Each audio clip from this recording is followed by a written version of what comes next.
नमस्कार मित्रों, मैं हूं आपका दोस्त सोनू। आपका स्वागत है मेरे YouTube चैनल हिंदी की बातें में। यहाँ हिंदी माध्यम में 9th से 12th के बच्चों के लिए कुछ सपोर्ट मटेरियल लाने का प्रयास किया जा रहा है। इस कंटेंट को AI की मदद से आकर्षक बनाया गया है। आशा है ये आपको पसंद आएगा। मुझसे जुड़े रहने के लिए सब्सक्राइब करना और बेल आइकन दबाना ना भूलें। नमस्ते। आज हम एक ऐसे आइडिया की बात करेंगे जो ये तय कर सकता है कि कोई देश एकजुट रहेगा या फिर बिखर जाएगा। और वो आइडिया है सत्ता की साझेदारी। सुनने में ये शायद बस एक पॉलिटिकल टर्म लगे, है ना? लेकिन सच तो ये है कि ये शांति और गृह युद्ध के बीच का फर्क साबित हो सकता है। और इसे समझने के लिए हम दो देशों की एक बहुत ही हैरान करने वाली कहानी देखेंगे। तो पहेली कुछ ऐसी है, हमारे सामने दो देश हैं, बेल्जियम और श्रीलंका। दोनों ही छोटे हैं और दोनों में ही अलग अलग भाषा बोलने वाले अलग अलग समुदाय के लोग रहते हैं। और दोनों ने लगभग एक जैसे ही तनाव का सामना किया, लेकिन नतीजा बिल्कुल अलग। एक देश में शांति कायम हुई और दूसरा गृह युद्ध की आग में जल गया। तो सवाल ये है कि आखिर ऐसा हुआ क्यों? एक ही जैसी सिचुएशन में दो इतने अलग रास्ते कैसे बन गए? तो चलिए अपनी तहकीकात शुरू करते हैं बेल्जियम से। देखते हैं कि इस देश ने जो इतना कॉम्प्लेक्स था, आखिर शांति का रास्ता निकाला कैसे। अच्छा, तो बेल्जियम की बनावट को देखें तो ये काफी इंटरेस्टिंग है। देश की पूरी आबादी में से करीब 59% लोग डच बोलते हैं, 40% लोग फ्रेंच बोलते हैं और बचा हुआ 1% जर्मन।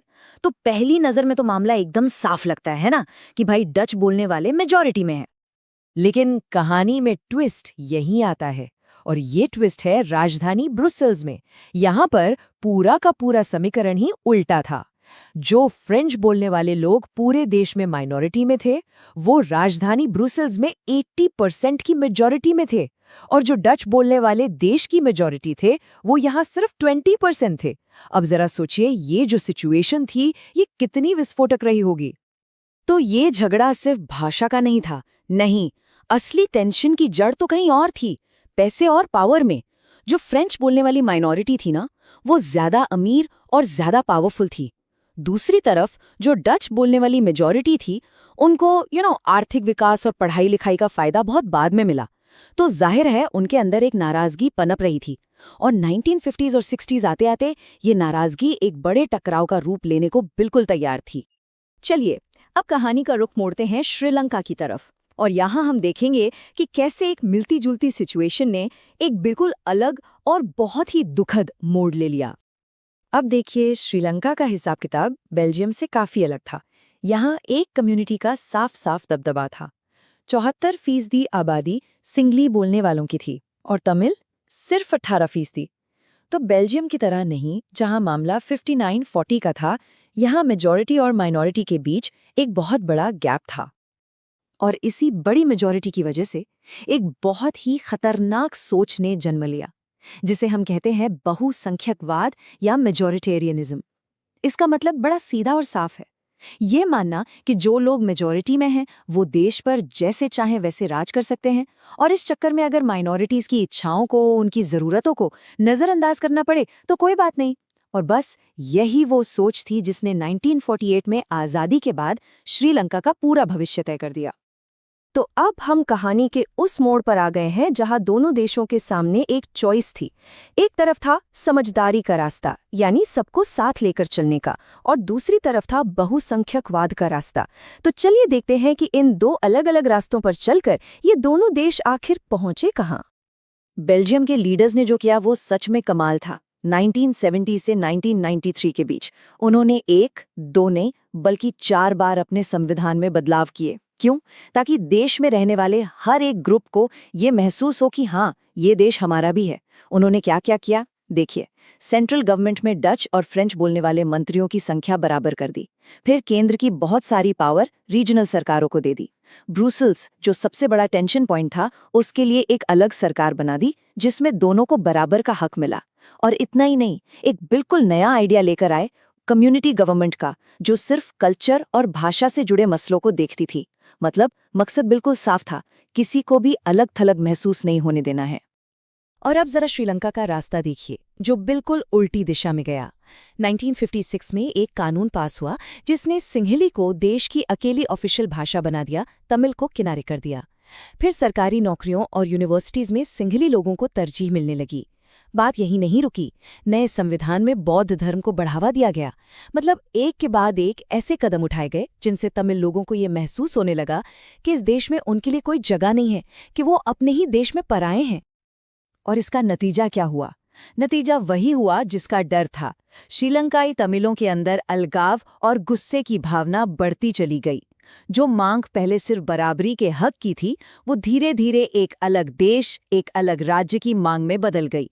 और आखिर में इसी टकराव ने एक बहुत ही भयानक सिविल वॉर का रूप ले लिया। एक ऐसा गृहयुद्ध जो कई दशकों तक चला और जाकर 2009 में खत्म हुआ। तो ये थीं दो कहानियां, दो बिल्कुल अलग अंजाम। अब सवाल ये उठता है कि हम इन कहानियों से सीखते क्या हैं? आखिर ये सत्ता की साझेदारी, ये पावर शेयरिंग इतनी जरूरी चीज क्यों है? चलिए अब इस पहेली के पीछे की थ्योरी को समझते हैं। तो पावर शेयर क्यों करनी चाहिए?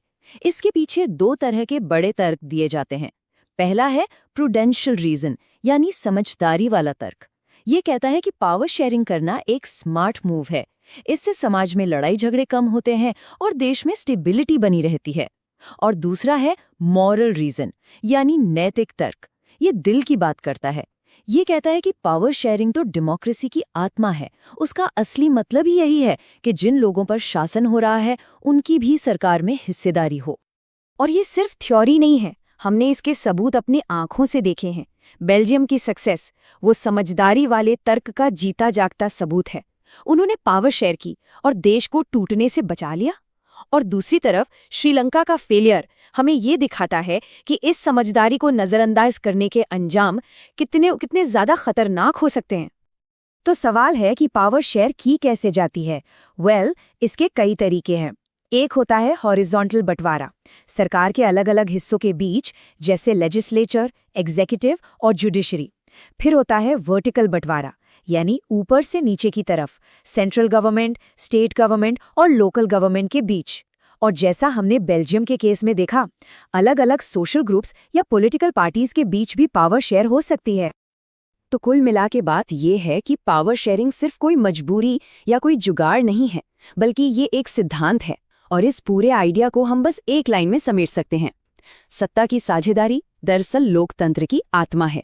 यही वो स्पिरिट है जो किसी भी डेमोक्रेसी को सच में मजबूत बनाती है। तो इस पूरी बातचीत को हम एक सवाल पर आकर खत्म करते हैं। बेल्जियम और श्रीलंका, इन दोनों की कहानियों को जानने के बाद क्या लगता है, किसी ऐसे समाज में जहां तरह तरह के लोग रहते हों, वहां पावर शेयर करना सिर्फ एक पॉलिटिकल चॉइस है, या फिर उस समाज के जिंदा रहने के लिए एक बुनियादी जरूरत? और अगर कोई देश इस जरूरत को नजरअंदाज करने का फैसला करता है, तो उसे इसकी क्या कीमत चुकानी पड़ती है? इस पर सोचिएगा जरूर। शुक्रिया मित्रों, मुझे बेहद खुशी है आपने मेरा वीडियो पूरा देखा। मुझे आशा है आपको वीडियो पसंद आया होगा। आपके सवाल और कमेंट्स का स्वागत है, जिससे मैं इस कंटेंट को और बेहतर बना सकूं। साथ ही हमारे चैनल को सब्सक्राइब करना और बेल आइकन दबाना न भूलें। Thank you.